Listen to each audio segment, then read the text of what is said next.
Bonjour, aujourd'hui nous allons répondre à une question que beaucoup d'investisseurs français se posent qui est: est-il possible d'acheter des actions américaines dans son PEA? Je parle bien d'acheter des actions américaines donc en direct, hein. On ne parle pas d'ETF à réplication synthétique qui répliquerait par exemple le S&P 500. J'ai déjà parlé de ça dans d'autres vidéos.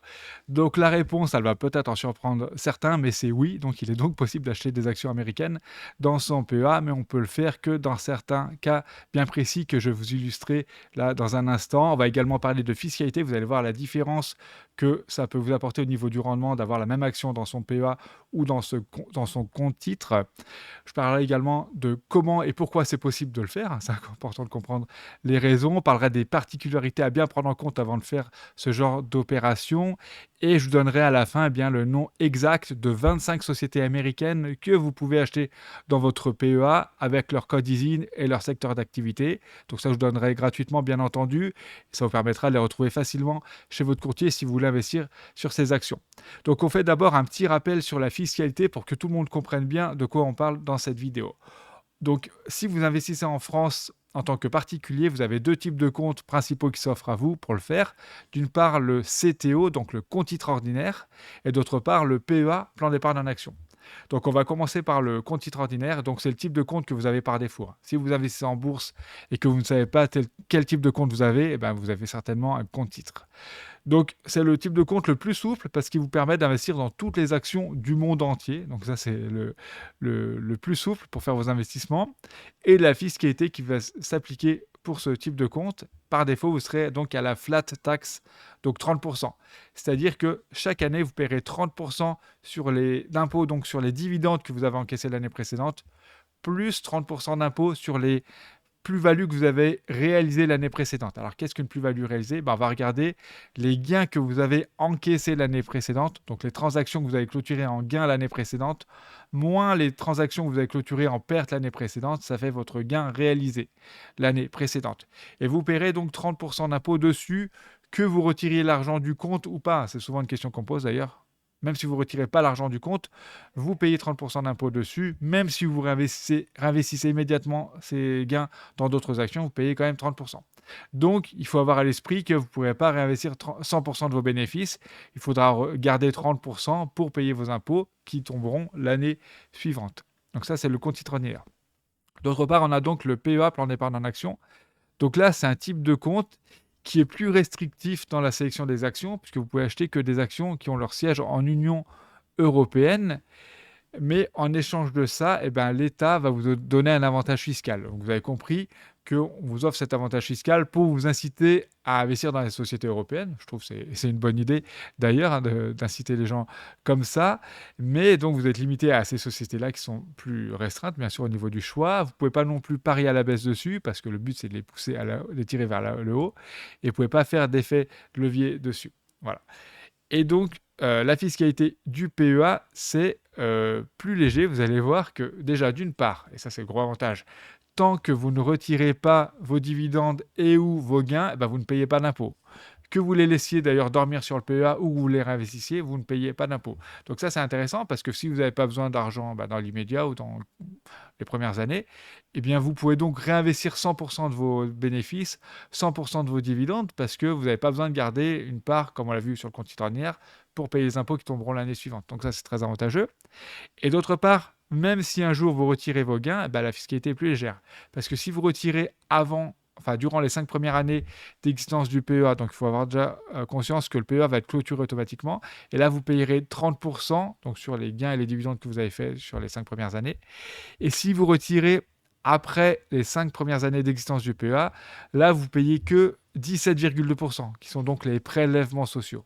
Parce que les 30% de la flat tax, je rappelle, c'est 17,2 de prélèvements sociaux et 12,8 d'impôts sur le revenu. Donc sur le PEA, si vous retirez après 5 ans, déjà le compte, vous le conservez. Et en plus, vous payez que 17,2% d'impôts. Donc c'est beaucoup plus souple, hein, parce que vous aurez déjà pu réinvestir 100% des bénéfices sur les premières années. Et si un jour vous retirez, vous payez là aussi encore moins d'impôts. Donc voilà, c'est beaucoup plus souple. Par contre, vous êtes beaucoup plus limité dans vos choix d'action. Il faut que l'entreprise ait son siège social dans l'Union européenne ou dans l'espace économique européen hors Liechtenstein. Et vous pouvez acheter que des actions, pas des produits dérivés. Donc pas de certificats, pas d'ADR, pas de produits structurés. Ça, c'est interdit dans le PEA. Et donc c'est simple, pour qu'une action américaine soit éligible au PEA, il faut qu'elle soit cotée en Europe et qu'elle ait un siège social, quel est son siège social dans l'Union européenne. On va en parler juste après. Je vais vous expliquer pourquoi certaines sociétés ont fait ce choix et pourquoi on peut en tirer profit. Juste avant, je vais faire une simulation, parce que là, vous vous dites peut-être, d'ailleurs, j'ai compris effectivement les différences de fiscalité. Donc, d'un côté, on paye la flat tax chaque année, de l'autre côté, on paye rien tant qu'on ne retire pas, et si on retire, c'est 17,2%. Mais concrètement, qu'est-ce que ça donne sur un investissement? J'ai fait une petite simulation pour illustrer ça. Donc, je me suis dit, imaginons qu'on ait acheté une action, on a mis 10 000 euros dans une action, on l'achète d'un côté dans notre compte titre ordinaire et de l'autre côté, c'est la même action qu'on met dans notre PEA. Qu'est-ce que ça va nous donner comme différence après impôt? Parce que ce qui compte, c'est ce qu'on a après impôt. Donc, imaginons qu'on conserve cette action pendant 10 ans et que pendant 10 ans, le cours de cette action progresse de 8% par an et qu'elle nous verse un dividende de 2% par an. Donc, bien sûr, c'est un exemple très théorique, parce qu'on n'aura jamais la même performance chaque année. Mais bon, pour faire une simulation, j'ai pris cet exemple. Donc l'action progresse de 10% de 8% par an et nous verse un dividende de 2% par an. Et bien donc si on conserve cette action de 10 ans dans notre compte titre ordinaire, donc chaque année on aura payé 30% d'impôts sur nos dividendes, parce qu'on aura dû les payer même si on ne revend pas l'action. Donc on aura investi que le reste des dividendes dans l'action au début de l'année suivante. Et bien au bout de 10 ans, si on revend notre action, on va payer 30% d'impôt sur la plus-value, puis on aura payé bien sûr les impôts sur les dividendes au fur et à mesure. Et donc après impôt, sur le compte titre ordinaire, on aura gagné donc 10 533 euros. Voilà. Ça c'est le gain. Parce qu'en fait, au final, on a 10 000 euros de plus, mais c'est l'investissement qu'on a fait au départ, donc je l'ai enlevé. Donc après impôt, on a gagné 10 533 euros de gain sur le compte titre ordinaire. Donc on a doublé finalement notre mise. Et bien si on avait fait exactement la même chose sur notre PEA, donc vous doutez qu'on a obtient bien plus, parce que sur le PEA, déjà pendant les 10 années, on a pu réinvestir 100% des dividendes. On n'a pas dû garder 30% pour payer les impôts, donc on a réinvesti 100% des dividendes. Et même à la fin, quand au bout des 10 ans, on décide de revendre cette action et retirer donc la plus-value plus les dividendes qu'on a eu pendant ces 10 années, et bien là-dessus, on paye que 17,2%, donc les prélèvements sociaux. Et bien donc, sur le compte titre ordinaire, on fait un bénéfice donc de 13 625 euros. Et donc, ça fait une différence, j'ai fait le petit calcul, ça fait 29% de différence. Donc, mine de rien, c'est pas mal. La même opération, comme on l'a fait sur le PEA, nous a rapporté 29% de performance en plus, simplement grâce à l'avantage fiscal. Donc, vous avez vu que quand il n'est pas toujours possible de le faire, mais quand il est possible de le faire, bien sûr, il vaut mieux le faire sur un PEA. Donc maintenant, vous allez vous dire pourquoi certaines sociétés américaines décident d'avoir leur siège social en Union européenne. Je vais vous expliquer. Il y a plusieurs raisons. Premièrement, c'est la fiscalité.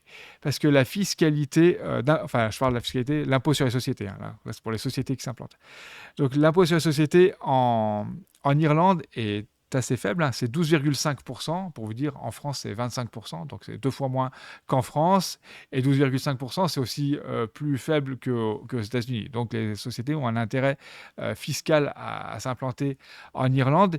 Et l'Irlande, c'est aussi un environnement qui est quand même très au-delà de la fiscalité, c'est un environnement qui est même favorable pour les entreprises au niveau business. Il y a une main-d'œuvre qualifiée, notamment dans les tech et dans les sciences.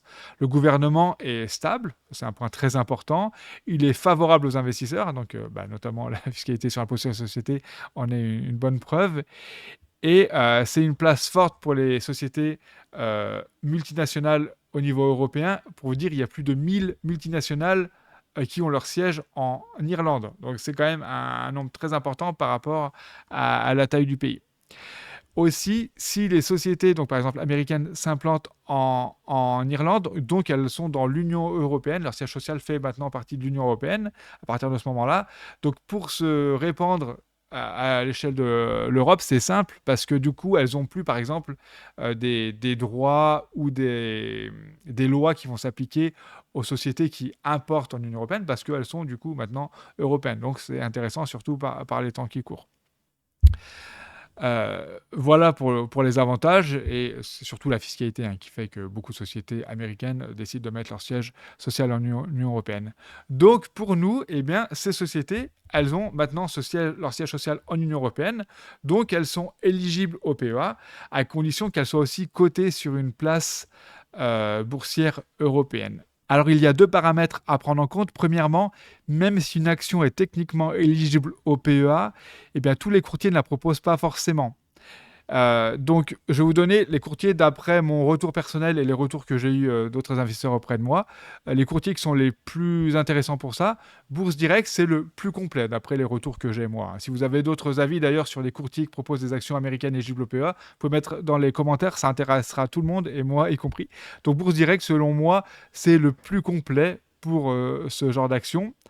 Ensuite, vous avez Saxo Bank et Fortuneo qui sont un cran en dessous au niveau de ce choix d'action, hein, mais qui sont à peu près similaires. Et enfin, je classerai en dessous Boursobank, donc anciennement Boursorama, parce que le choix qu'il propose est plus limité et parfois il faut demander manuellement l'ajout donc auprès du service client. Donc d'ailleurs, si vous voulez savoir si vous avez déjà un PEA quelque part, si vous pouvez acheter ces actions, tapez le code ISIN dans le PEA. Je vais vous donner juste après le code ISIN de 25 actions, vous pouvez faire le test. Hein. Tapez le code ISIN dans votre PEA, donc sur la plateforme de votre courtier, et regardez si l'action apparaît.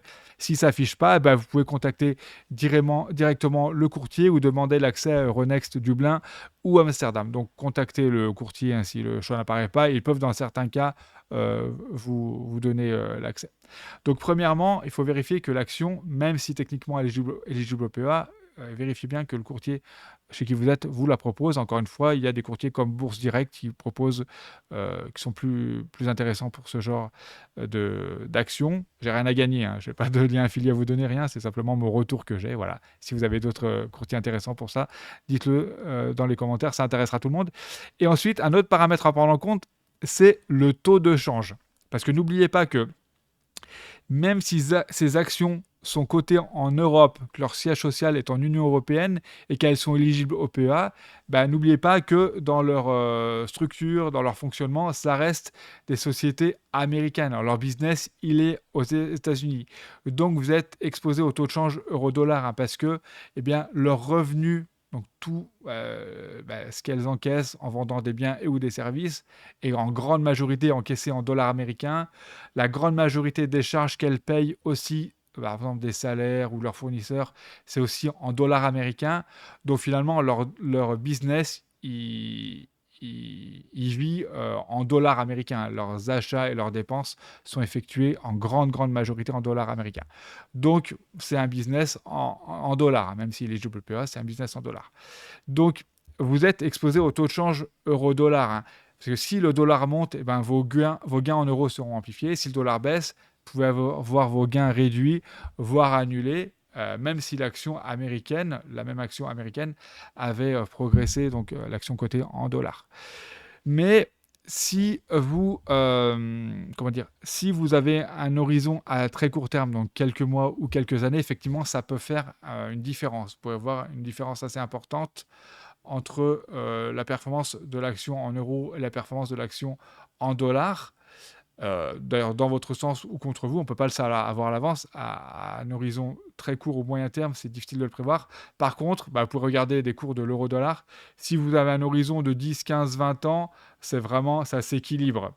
Et là, vous aurez quasiment aucune différence de performance. Si vous avez un horizon de 10, 15, 20 ans au moins ou plus, vous aurez quasiment aucune différence de performance sur votre investissement, qu'il soit fait en euros ou en dollars. Donc là, pour ce cas, le taux de change, on peut dire qu'il est nul si vous avez une vision long terme.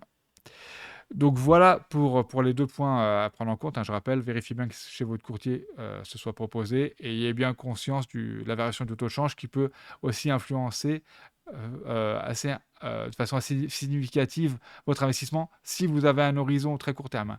Si c'est des achats pour, 6 mois, 1 an, 2 ans, 3 ans, là effectivement c'est plutôt à de conseiller. Par contre, si c'est pour 10, 15, 20 ans, là vous pouvez y aller, je dirais les yeux fermés. L'impact du taux de change euro-dollar aura vraiment pas d'impact ou très, très peu d'impact sur, l'investissement que vous aurez fait.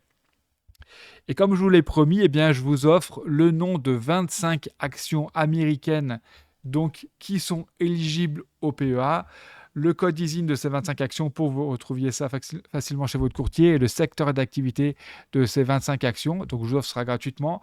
Pour l'obtenir, il vous suffit de cliquer sur le lien sous la description et je vous enverrai ça directement dans votre boîte mail.